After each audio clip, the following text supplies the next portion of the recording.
Talks are underway to form a Eurosceptic supergroup in the heart of the European Union that could make Ursula von der Leyen's life a misery. Hungary's Viktor Orban, Italy's Matteo Salvini and Poland's Mateusz Morawiecki could head up the band of firebrand leaders in a bid to shake up the balance of power in Brussels. They hope to form a strong coalition of disruptors within the European Parliament that could draw in other anti-EU figures to add further to their ability to influence decision-making powers. Hungarian PM Mr. Orban, a self-styled strongman leader, is holding negotiations with his Polish counterpart after taking his Fidesz movement out of the establishment European People's Party. And Mr. Salvini hopes to join their ranks to create a new idea of Europe. The Italian, who leads the Lega party, said, "We also talk about migration policies, international alliances, attitudes towards Russia, China and the role that Turkey is playing, which is indeed a problem at the gates of Europe." Eurosceptic forces have found it difficult to establish themselves as serious contenders because of previous party allegiances.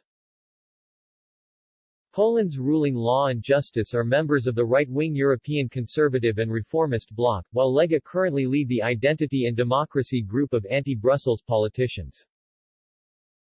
But Mr. Orban's resignation from the center-right EP has opened up the possibility of a significant anti-establishment coalition, potentially bringing Eurosceptics together in a single movement for the first time.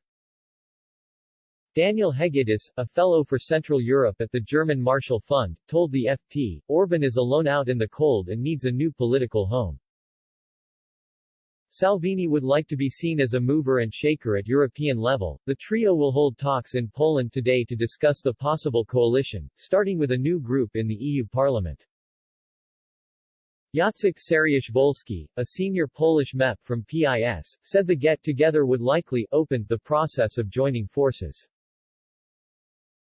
He said the Polish government wants to invite Mr. Orban's Fidesz and Mr. Salvini's League to the ECRB group, of which PIS is the largest member. And maybe others from the Identity and Democracy group, Marine Le Pen not excluded, Mr. Saryusz-Wolski. PIS and a smaller ally hold 27 of Poland's 52 EU Parliament seats, Fidesz has 11 representatives and League have 28 of Italy's 76 seats. Merging the ECR, I&D and introducing Mr. Orban's MEPs would create the third largest group in the parliament, with at least 146 members. It would give the renegade leaders a significant show of strength when attempting to wade into the Brussels decision-making process. Mr. Saryusz-Wolski suggested it could also pick up other stragglers and overtake the socialists to become the second largest bloc. But Mr. Hegedus said the prospect is unrealistic, adding, "The obvious elephant in the room is Russia." It is one of the main open questions, whether the potential partners' fundamentally different approach to Russia can be disregarded by Warsaw, as it is disregarded in the Polish-Hungarian relations in order to get more protection at European level from potential sanctions. Mr. Saryusz-Wolski insisted it was not an impossible hurdle to overcome because the likes of Mr. Salvini and Ms. Le Pen, Emmanuel Macron's main political rival, share a group and differing views on Moscow. The poll said, the Socialists and Democrats and EP are de facto pro-Russian because they do business as usual with Russia.